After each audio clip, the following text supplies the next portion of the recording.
my testimony was about. Now is the time to be all in supporting them, and there's significant capability that we can provide them that we're not providing them now, that we believe will make a difference. We don't know for sure, but we believe it'll make a difference. And we've never truly exercised that option to the degree that many of us felt it should have been. Mr. Chairman, I thank the testimony. I'd like to offer these items into the record at this time, and let me thank you for this hearing. And the point that I want to make as I submit this testimony, and these statements rather, is that I really think that this should be ongoing discussions. We can't have ongoing hearings, but I think our committees should continue to have ongoing discussions, because I think we should be on alert, on point, and continue to find solutions for what seems to be a growing epidemic of terrorism attacking innocent civilians around the world, and it must be stopped. Let me submit to the record, resettling refugees and maintaining security are not mutually exclusive, and this includes the statement about 60 million displaced persons, and then the statement from the Syrian American Council, and I'm asking unanimous consent, and a statement from the Coalition of Syrian American Humanitarian Organizations, and a statement from the RAND Corporation. Ask unanimous consent to put these in the record. Thank you. So ordered. I yield back. Chair recognizes Mr. Carter. Thank you, Mr. Chairman, and thank all three of you for being here. You've been very kind to stay as long as you have, and your endurance is to be admired. I am one who believes, as I think most of us do, that the number one responsibility of our federal government is to protect our citizens. I want to ask each of you, at this point in the vetting process that we have, do you feel that that process is at a point, because of the deterioration between the communication in Syria and in America right now, that that vetting process is at a point where we can feel comfortable that refugees who are coming into this country are not coming in here to hurt us or to harm us? General?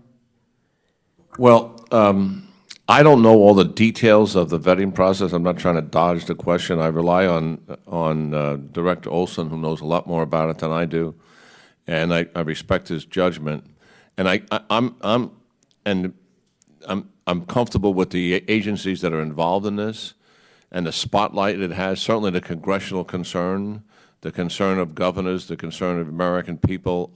I think the attention on this will be considerable.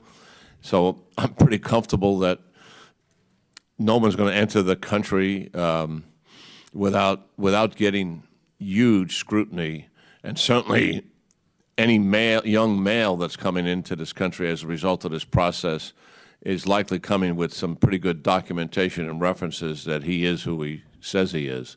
So yes, and as we've said, all of us have said more than once, no system is perfect, and we can never guarantee that's not going to be the case, that there could possibly be some infiltration, and maybe the infiltration is actually a woman. But yes, overall I'm comfortable in the direction that we're handling, and I think the Congress is doing the right thing. It said, asking the executive branch, bring this thing up here and let us take a close look at it and make us comfortable. Absolutely, and that's the point I want to make. You spoke just a little while ago about crisis management and how we had to be prudent and how we had to use caution, but to take action as well. And that's why I do believe that a pause at this time to make sure that our vetting process is the best that it can possibly be, especially after the fact that we know that one of the attackers in Paris got through as a refugee. We know that ISIL has made clear, we're going to try to do that. We're going to try to go through the refugee process and get into America and infiltrate America. I think it would be wrong of us, and I think we would be falling down on our duty if we did not at least look at this, and if we did not pause and make sure that we had the best process in place that we could possibly have in place. Mr. Olsen, any comments on that? Well, no, I'm comfortable with the level of effort put behind this process and the way it's set up, that it's as good as it can be practicably. And again, as we've said a number of times, it's obviously not perfect, but it also, not allowing refugees in has its own risks, right? So there's always going to be a balancing here that needs to take place. So obviously, it's an area for appropriate oversight by the committee. Great, Mr. Bergen. I don't have anything to add to what's already been said. I think it's a very robust process. Well, again, we are a nation of immigrants. We are a humanitarian nation. We understand our position in the world, the leadership position, but at the same time, our number one priority is to take care of our citizens, and we have to keep that in mind. And that's why I'm supportive of what the majority party in the House is trying to put forward right now, and that is to have a pause and to make sure that we have the very best process in place that we can, for the vetting process in place that we can at this time. So I thank all of you again for your service and for being here today. Mr. Chairman, I yield back. Thank you. The chair recognizes Mr. Connolly. Thank you, Mr. Chairman, and thank you to the panel for being so patient with our schedule today. This is a very thought-provoking conversation, and let me just start by saying, General Keane, thank you for the words you shared earlier in this hearing, reminding us all about what it means to be an American and what values we have, and the need to resist simple answers, especially the simple answer of bigotry. It seems to me that if you want to help ISIS recruit, some of the statements that have been attributed to some candidates for national office are the perfect advertisements for that recruitment. Muslims, don't let any of them in. We got to close all the mosques. This is a clash of cultures. My God, why not write copy ads for ISIS while you're at it? What a recruiting assist those inflammatory and incendiary words are, and in my opinion, they do not represent the values of America. You know, we had a sad and tragic episode in our history, and it was in response to something that happened in our country, Pearl Harbor. And it is almost universally seen in retrospect as one of the most shameful episodes in American history when our reaction to the sneak attack by the Japanese government on Pearl Harbor was to intern Japanese Americans in camps because they could not be trusted. They were a fifth column. The Supreme Court upheld it, shamefully and regretfully, but only in retrospect. We didn't live up to our values. We didn't live up to our own ideals as a country. Even though the risk was real, it was demonstrable. There were spotters in Hawaii. There probably were some fifth columnists. But the reaction was not something commensurate with the threat, and certainly not something consistent with our values. It's easy right now to pander. It's easy right now to play to fears. You want to have a pause on refugees, people fleeing the very violence we're trying to stop. Well, why stop there? Why not? Let's have a pause on all immigration, because who knows who might be in their numbers, much bigger than refugee numbers. And while we're at it, student visas, tourists. God only knows how many people could sneak in as tourists. Let's pause on all of that. And you could make a case for it. Wouldn't be very consistent with who we are as an open society. And I'm not sure it's a practical solution to a very real problem and a set of real concerns and fears. We as elected officials, it seems to me, have a responsibility to calm fears, to call Americans to confidence and to the values General Keane referred to earlier in this hearing, not to exploit those fears, not to build upon them, not to demonize any group of human beings, however popular it might be at the moment to do so. I wanted to say that, Mr. Chairman, because we all look for easy answers, and all of us, I guess, are open to the temptation to exploit something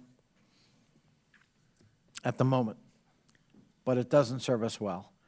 And that's not our finest moment. And that's not, as Lincoln said, appealing to the better angels of our nation. Any of you are welcome to comment. One comment I would have, and I think it follows up on your remarks, is as counterterrorism professionals, you look for opportunities to align your limited resources on targeted ways of going after individuals, not sort of broadly precluding, for example, all refugees, or the examples you gave. And one example, and I know the committee has previously considered this, is that there are fewer than 1,000 Americans on the no-fly list. They can't get on an airplane. There's no restriction now in law for those individuals to purchase guns. The gun laws preclude people who are prior felons and other categories of people to not be able to buy guns. But somebody who's on the no-fly list can be stopped from getting on an airplane, turn around and go buy a gun. Stopped from getting on an airplane because they are believed, known, or suspected to be a terrorist, and they can buy a gun. So this is an area that would be more targeted to consider looking at individuals who can do something about, who already are on a watch list, already on the highest level of watch listing, that is the no-fly list. So as you look at opportunities to take steps that would be more targeted and would be better at going after people we already know or suspect are terrorists, that would be one thing I would recommend. I think that's a brilliant point.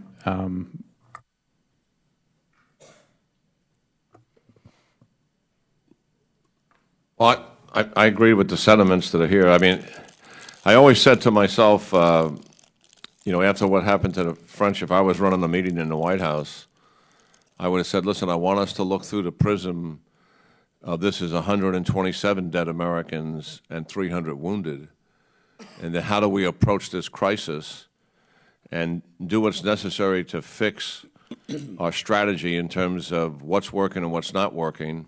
And also, let's remind ourselves that we're not going to overreact and we're not going to hunker down in this country and get defensive. And I really think that's what leadership does.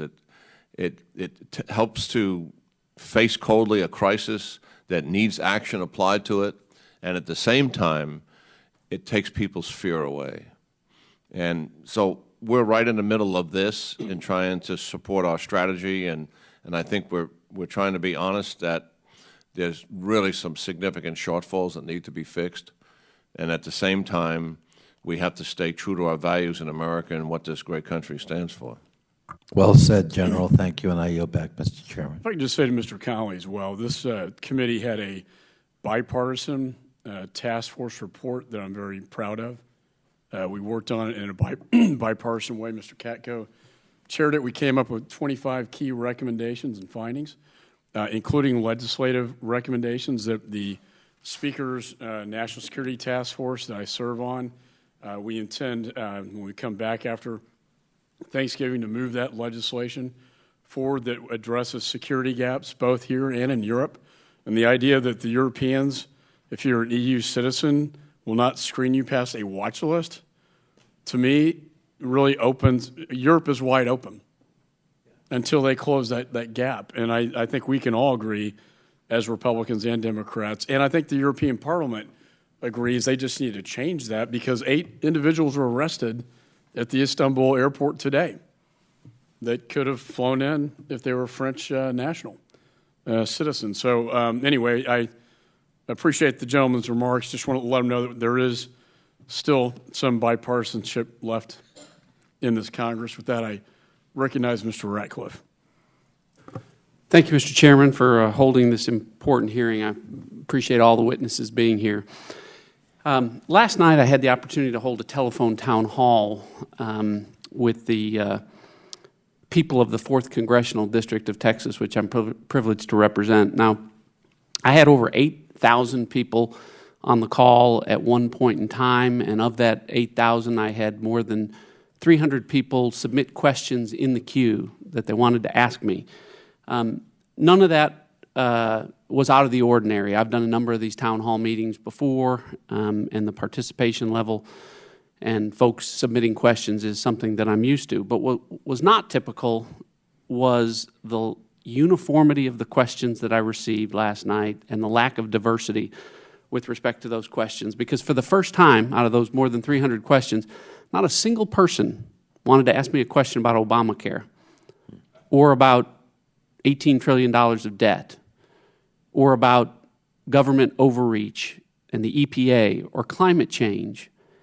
I had 300 questions about ISIS and Syrian refugees, and only ISIS and Syrian refugees. And there's no hyperbole in that statement at all, because trust me, I wanted to answer questions about Obamacare. But I really think that that speaks to and highlights the depth and the gravity of the concern that Americans have about what we're facing right now. So many of the folks that I talked with really expressed a fear that maybe we were at some sort of a tipping point in American history.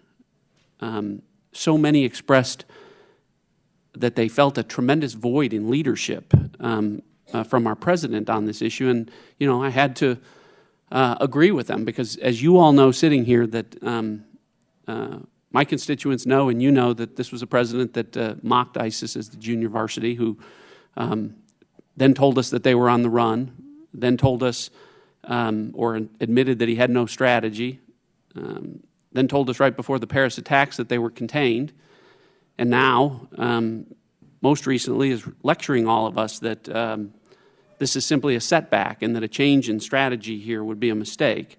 Bottom line is my constituents don't believe in the leadership that the president's providing. They don't trust him to provide it. And in that void, they're asking me and other members of Congress to lead on this issue. So I want to talk about how we can do that. And I want to start with you, General Keane. In your remarks, you talk about ISIS having three major thrusts: defending Syria and Iraq. They want to use their headquarters in Syria to expand the near abroad, and they want to use their influence in the far abroad. So I want to talk to you about how we can limit their success in those regards. And I know one of the things that you've talked about today is to step up our military activities in Syria. But if we have a president that won't act, I don't know, maybe I'm missing, passing an AUMF, if a president won't use it, how is that going to help us, and what can we do in the absence of a president that won't go along with a coalition in this regard?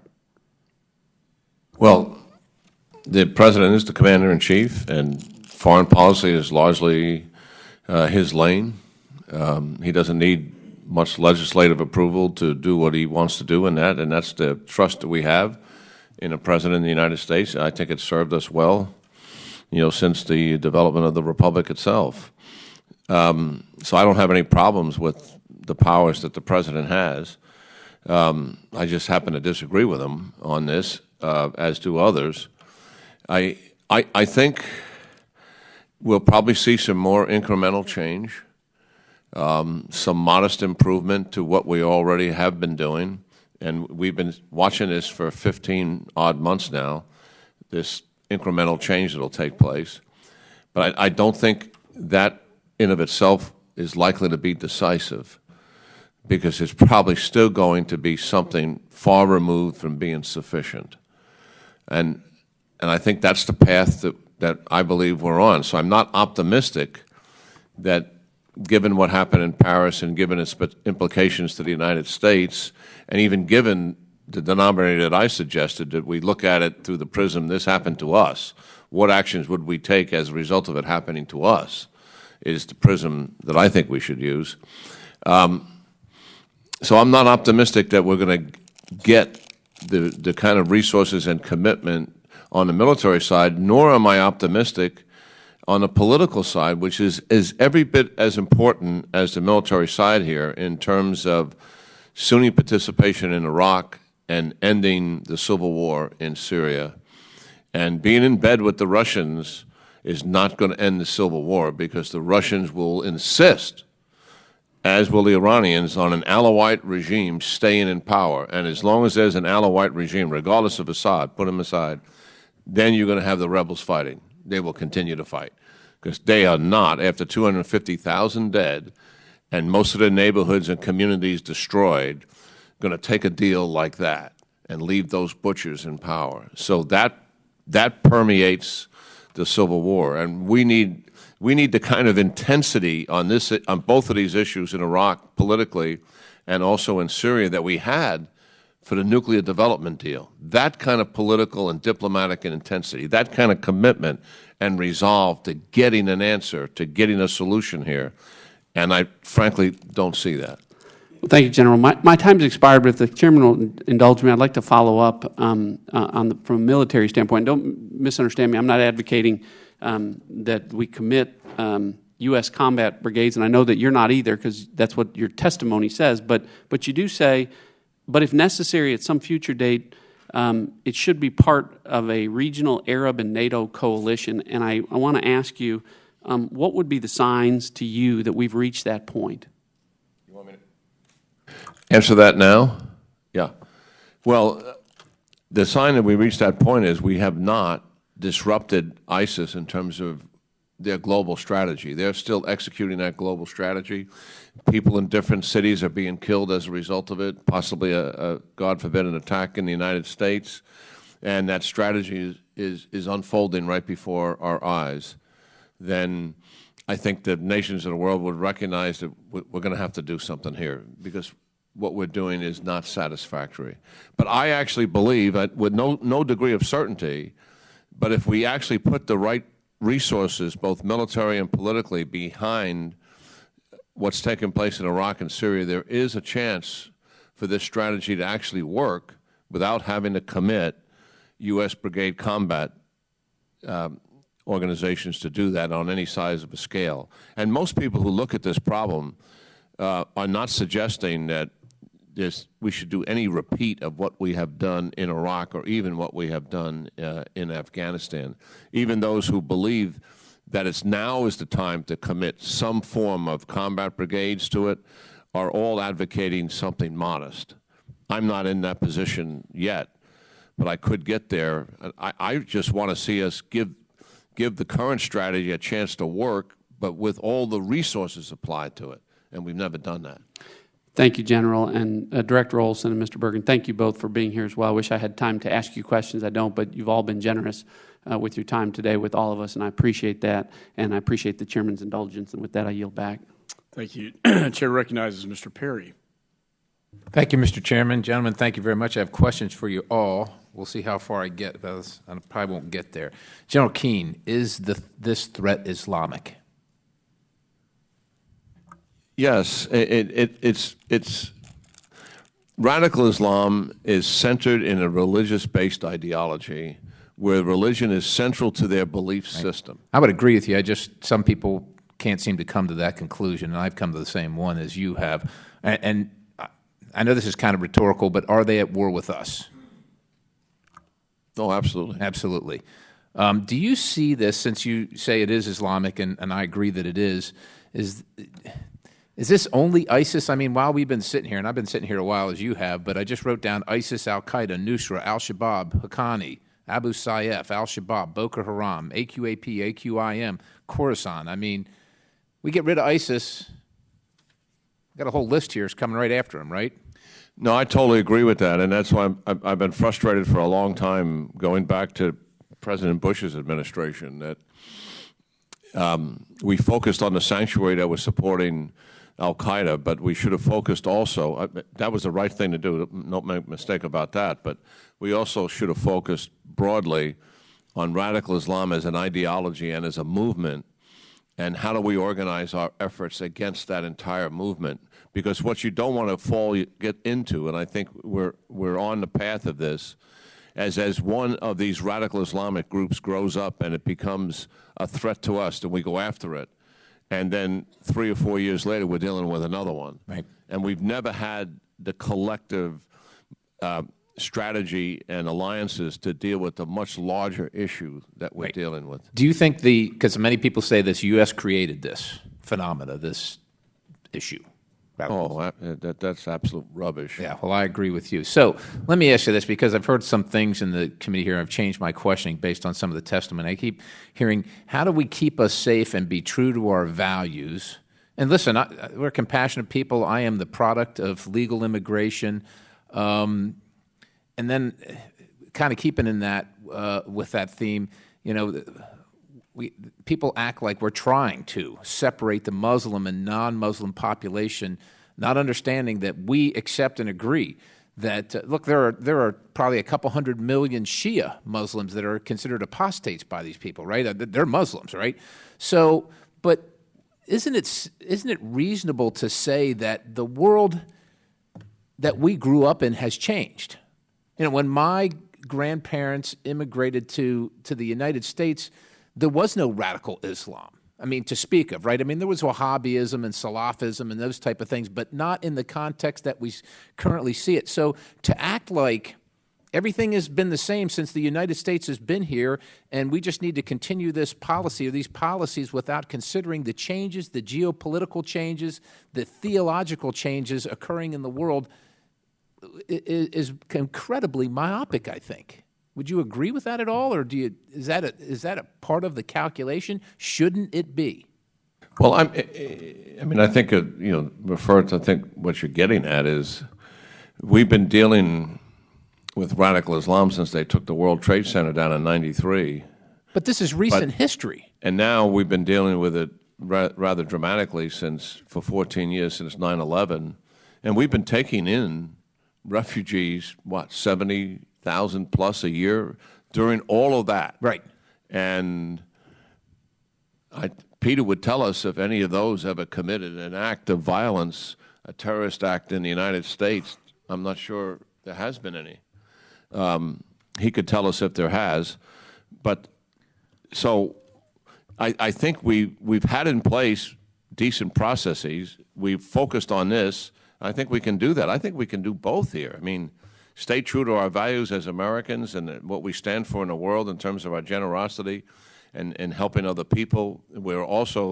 There is no country on earth that has ever sent its young people armed to put down evil in the world to the degree that America has done as well. That is this most significant generosity that America has expressed to the world in terms of stabilizing the world out there and putting down the thugs and the killers in the world, and doing that at the expense of our youth and the expense of our sacrifice to do that. Look, I don't question that, General Keane, at all. But I hear that one of my esteemed colleagues said that we need to trust. We need to trust the government, and they're saying that they're doing the best they can. They're doing all they can. This is a robust vetting process, and we look at the metrics that only so many of these have come in at this age and this sex and whatever over the course of time.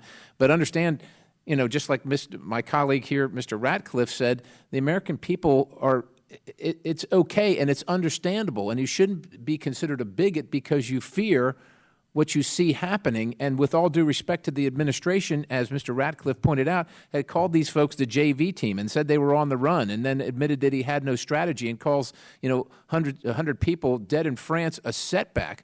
Oh, well, heaven forbid, and forgive the citizens of the United States for being concerned. Heaven forbid. One last question, if you'll indulge me, and I've got 1,000 here, but we seem to hear from the administration that there is only one option here, and our option is to do our part to take as many of these refugees as we can within the confines of the law. Why can't there be? And has there been consideration of an option of a safe zone that is administered by the United Nations with our participation, with the participation of Gulf country allies like Saudi Arabia, who have been, I understand they don't trust us, nor have we given them any reason to recently, but why can't that be an option instead of having all these people exfiltrate into Europe and the United States to stay in that region of the world? And at the end of the day, maybe it's less expensive for us in the cost of dollars and lives, and is that something that could be done? Well, in my testimony, I do think we should have safe zones near the Jordanian and Turkish border that would hold some of the people that may not have the opportunity to leave the country or connected to family that's still in the country, and we can protect them. And I think we can do that with an international force on the ground, and also protect them from the air as well. So I think that is a course of action. But I think what you have to recognize is that millions of people have been in these refugee camps for years, and the tremendous emotional and psychological pressure on any family unit that is experiencing something like that. I think people go to refugee camps in the hope that this is a very temporary situation, and eventually they'll be able to go back home. That's what they want to do. But after 4+ years of war and rolling into the 5th year, and when they look at it, they don't see any progress. They don't see any end in sight. So I think now what we have, just from a Syrian perspective, which only makes up 30 or 40% of these migrating refugees in Europe, there's just an absolute sense of hopeless and desperation not to ever go back to Syria, likely, until years later. In other words, they're running to a new life because they have been pushed to that act of desperation. And I they understand, have nothing General. to take I'm sure with them. they plan on never going back once they. We'd have to talk to them, but I mean, I think their actions are speaking louder than words. They're just literally leaving everything behind to hope to have a new life, and that's what political asylum and refugees coming to this America has always been about. We've always been willing to take not everyone, but a certain percentage of people who are running as a result of desperation, and we give them the opportunity to have that new life here. Thank you, Chairman. I yield back. Chair recognizes Mr. Zeldin. Oh, I'm sorry, Mr. Katko. Thank you, Mr. Chairman. I want to follow up on some of the comments and interplay between Mr. Bergen and all three of you, as a matter of fact, and Mr. Keating earlier. They were talking about some of the findings in our Foreign Fighter Task Force, which I chaired, and especially with respect to some of the findings about some of the security gaps in Europe. And I can tell you, when we went there, the chairman went on a CODEL with myself and several others from the task force, Republicans and Democrats. We first went to Israel to get their perspective, and then went on the front lines in Baghdad. And then we went to Turkey, and then Western Europe, Berlin, and then Brussels and France. And when we got to Western Europe, it became patently obvious that the security gaps are quite significant compared to what we do in the United States. And as a matter of fact, quietly on the side, the intelligence officials would acknowledge to us that those security gaps were significant, and they were borderline leaving the door open for something to happen that had happened in Paris. And quite frankly, it was to none of our surprises that event happened there, as tragic as it may be, because of what we saw when we were over there.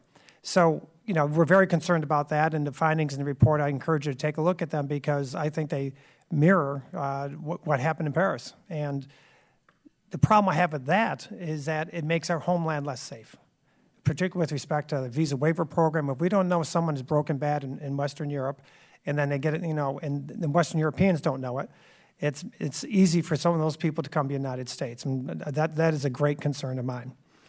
So then overlay with that, my work on the Transportation Security Subcommittee, which I chair, and the things we found out about domestic airlines and security at domestic airports. And that greatest fear seems to have been manifested in what happened in Sharm el-Sheikh, when you have inside employees who look like they helped facilitate the bombing. That's a great concern of mine domestically as well. And I wanted you to comment on that. And I'll note that there's several incidents in the United States in the last couple of years which highlight my concern. One being an individual carrying guns from Atlanta to LaGuardia. Did it about approximately 10 times, well over 100 guns, loaded in a backpack because an employee in Atlanta brought him into a secure area and gave them to him. Then you have a drug trafficking case, and the very day we're introducing a bill in Congress that showed not only did they were smuggling vast amounts of drugs through employee access points, but one of them offered to bring a bomb through. So the threat is real here, and it's certainly manifested itself overseas with respect to airline security. So regarding airline security, I wonder if all of you could comment on your concerns about the airline security situation overseas regarding employees in particular, and whether it's really that much better here. I mean, Sharm el-Sheikh, I understand, is a situation, even in Western Europe, because the fact of the matter is employees at airports around the world get far less screening than passengers that are coming there to visit the airport. So if anyone wants to comment on that, please. I think that vulnerability is, I mentioned earlier the British Airways employee who was trying to get a bomb on a plane, who was in touch with the head of al-Qaeda in Yemen, the Anwar al-Awlaki, in 2011. I'll add to that a Heathrow employee who was in touch with a self-described member of al-Qaeda who was giving this guy information about the security environment at Heathrow. So, I mean, this is not an abstract concern at all. We've seen these cases. I think we probably have a better situation in this country. I know DHS in June said that there were going to be more randomized screening of airport employees, less access to secure areas for people who shouldn't be there. I don't know if those have been implemented, but clearly that's a start. Mr. Olsen. Yeah, I generally agree. And I appreciate the committee's work in identifying the vulnerabilities. We saw these, in particular, the one with respect to information sharing when I was at NCTC, and how difficult it would be and we saw examples of this even with Germany and Belgium and France, I believe over a year ago, where the Germans had some information, they didn't share it with the Belgians, didn't share it with the French, and as easy as it is to move around Europe, sharing information about individuals who are suspected of traveling to Syria is absolutely critical. And just to follow up on that, I heard, it was earlier this week perhaps, that France and the United States enhanced their information sharing agreement, and that was hailed as a significant event. And to me, it's piecemeal, it's ad hoc, it's intermittent, like was mentioned before. And until we get some sort of a comprehensive information sharing system, we're really just flying blind. And that's what makes me nervous. That, coupled with the fact the ease of getting into the United States and the lack of real security with respect to employees at airports, to me, is really a recipe for disaster. And Mr. Keane, do you have anything you want to add? Well, the only thing I'd add is that it is interesting that the terrorists have never given up on the use of an airplane as a weapon for them. They have been absolutely persistent about that, and to break down whatever security barriers that we have. And I think what we have to recognize is that they are going to continue to do this, and we just have to make certain that we just have the best security barriers out there for it. They're not giving up on it. Yeah, and the fact that ISIS is now getting into the game of trying to take down airlines, and perhaps successfully in the Metrojet incident, really is a game changer. And I think it should be viewed as such, because it's not just one group trying to do it. It's definitely ISIS, and the way they're radicalizing people over the internet and trying to get people to break bad without even coming over to Syria, that is compounds that concern for me. When you have 1 million people in the United States working at airports, close to 1 million people, you just need one guy or one woman to break bad, and you've got a real problem. So, thank you. Thank you. Chair recognizes Mr. Zeldin. I'd like to thank Chairman McCall, Chairman Royce for putting together this hearing today. Obviously, very timely with what happened last week, but their leadership on this issue for a long time is very much appreciated by my constituents. I also would like to thank all of our witnesses for being here as well. I know that you've been answering a lot of questions over the course of the last several hours. And a lot of our people back home are paying attention to what you have to say, and your time here is very valuable, so thank you. I personally believe that the best humanitarian victory that we can provide is to defeat ISIS overseas. I would like to get your thoughts on the humanitarian victories that can be pursued that maybe we're not pursuing now, where the refugees currently are in the Middle East. So if you can address that first. I know there's a lot of focus here about what to do to be good citizens of the world and bringing these individuals to the United States. I'd like to get more of your thoughts and ideas of what we could do to provide that assistance abroad rather than here. There was a very good piece in Foreign Affairs this month by a couple of specialists on refugees affairs. And as we've already indicated, most of these refugees are in Jordan and in Turkey. Jordan is doesn't have a particularly strong economy. So, I mean, if these people are just going to be condemned to the refugee camps that General Keane has described without a chance of working, that's really a big problem. So aid to the countries that are taking these refugees to get these refugees to actually have a job, I think, is quite important, and probably wouldn't be a great deal of money, particularly if you're trying to persuade them not to come as a flood into Europe and the West. And I was going to say exactly the same thing as Mr. Bergen. I mean, the challenge, the numbers are what's so difficult here, right? 4 million plus Syrian refugees have left the country. The vast majority are in countries around the region: Turkey, Jordan, Lebanon, countries that, particularly with respect to Jordan and Turkey, we need to be helping us in this fight, and countries that will potentially face destabilization because of the enormous numbers. So we need to work with them directly in helping them with the refugee problem. The 10,000 that the United States is talking about taking is really a very small and thinking about this process, a relatively manageable number compared to what's being faced in the region and also in Europe. Some of this is really challenging because the conditions in the region at large, beyond Syria and the brutality of the killing that's taken place there, but throughout the region, to include Africa, I mean, there's serious issues there, and the lack of much needed political reform, social injustice, and lack of equal economic opportunity that in fact drive people to a sense of desperation. It drives them into the streets to demonstrate against a government that is denying them all of that, and at some point it also drives them away from the region as well, and accept all the risk it means to put your family, on a raft and cross a major body of water. What an extraordinary act of desperation that is. So you give a sense of the seriousness of those problems in the region, but the nations in the region also have to change here because they're driving some of these conditions.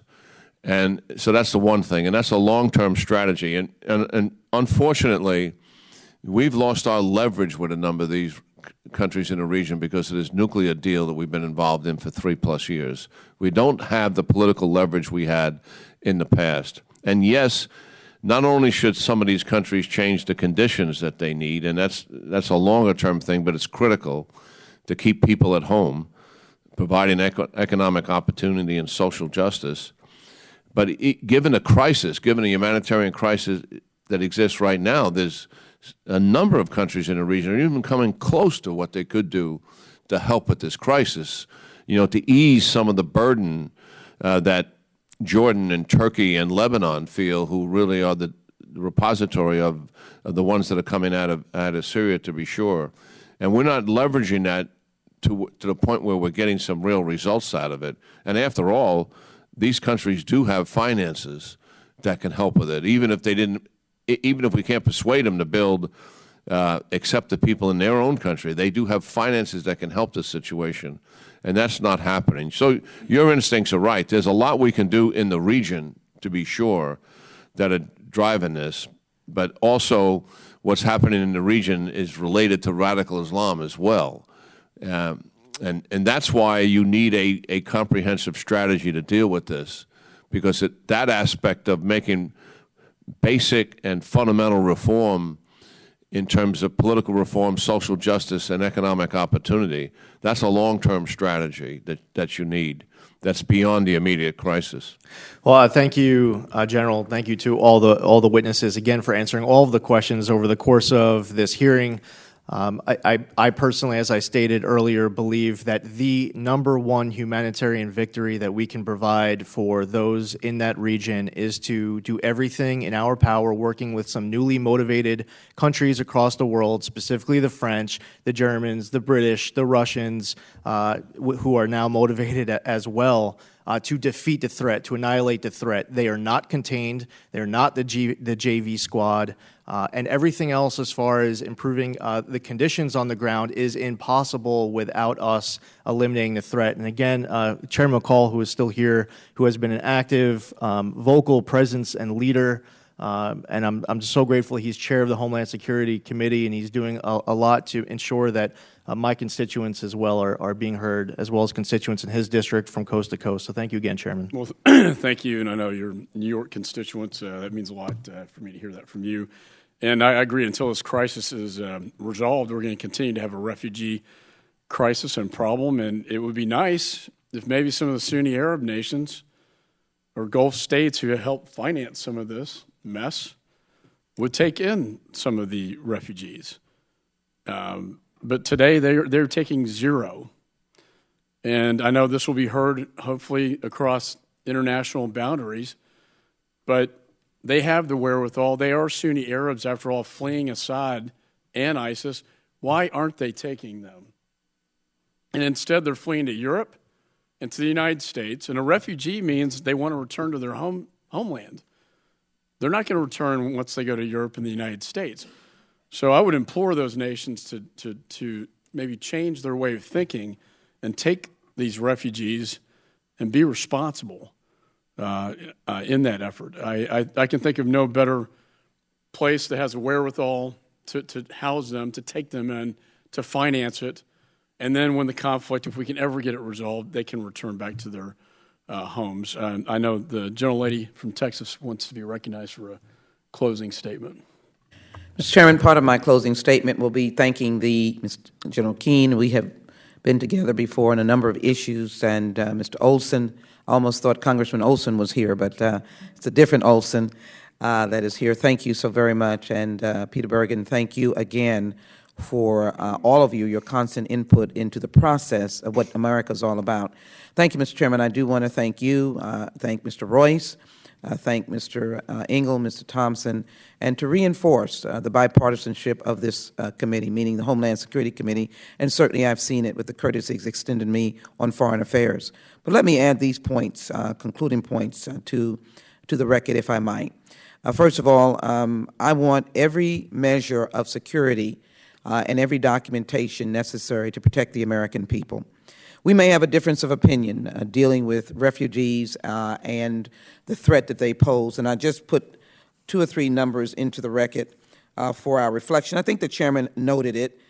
Turkey has taken 1.9 million refugees, Lebanon 1.4 million refugees. Obviously, they're in the neighborhood. Egypt has taken 132,000, Germany 98,000, Sweden 64,000, France 66,700, Jordan 629,000. Anybody who's been to the camps in Jordan recognize the burden that they've had. I want us to protect ourselves by smart legislation. I've introduced the no-fly for foreign terrorists. I believe that the documentation that we use should be vetted and screened to make sure that we keep those who go to the fight out of the United States. I think that is the intent behind what we do tomorrow, or what there is intended to do tomorrow. My only concern is, as we go forward, I believe we're going to find common ground. I want the American people to know that we're not operating out of fear, and I take the words of Franklin Delano Roosevelt very seriously. There's nothing to fear but fear itself. We must look them in the eye, and those who are evil, we must rid ourselves of the evilness. And there are many groups. I've been a strong opponent to Boko Haram and the heinousness as they spread across North Africa. But let's do it smart. So let me finish on these points. One, I have been, as Mr. Katko, the chairperson of the of the Transportation Security Committee. There's no greater danger, I believe, than our exposed airports. Let me qualify that by saying we've come a long way since 9/11.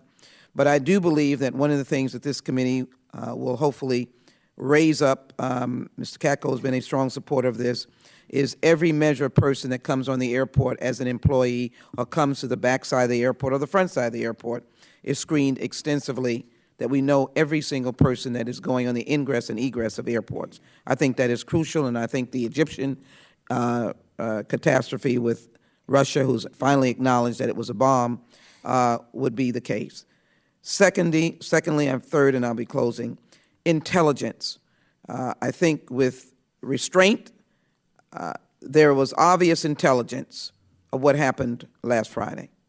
We've got to share as it is possible our intelligence.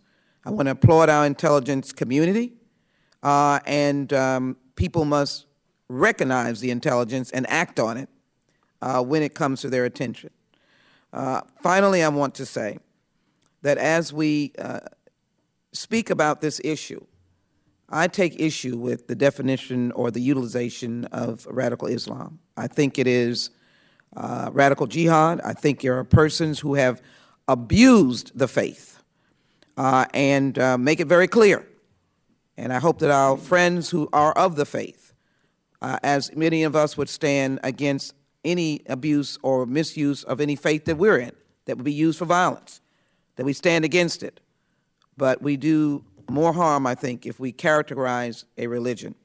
So, Mr. Chairman, I'm grateful for the opportunity to be in this hearing, but more importantly, let us understand what refugees are fleeing for their life, and let us understand that we live with Muslims in this country, some who have died on the battlefield. And let me say that I think now we can collaboratively work with allies such as France, but many others, including the Arab states, must stand up to the multiple threats and take the fight to them as the United States works with them. No president is perfect on their assessment of international terror, which is a new fight that we have, or national security. but we can be as perfect as we possibly can using the skills and tools and the democratic values that have been so precious to this nation. I thank you, Mr. Chairman, for allowing me, and I yield back. Thank you, and we thank the witnesses for your perseverance, your strength, getting through the hours of testimony. I just got word that Mr. Aboud is confirmed dead, so that is a good day in the war against the terrorist. And hopefully this will end in our lifetime. Mr. Bergen, I must say, you've been very patient sitting there, and I know that the other witnesses have been able to respond to a lot of questions. I want to give you the last word to close out the hearing. I would say that there's been a lot of consensus amongst the members here, except perhaps Dana Rohrabacher, who I think is often an outlier. There seems to be a lot of consensus that there is a robust system in place, but that there needs to be, it just needs maybe a little bit of a hard look just to make sure it is as robust as it can be. And, I'm very privileged and honored to have been asked to be part of this. Thank you. Again, my thanks to all the witnesses, and the record's open for 10 days. If members have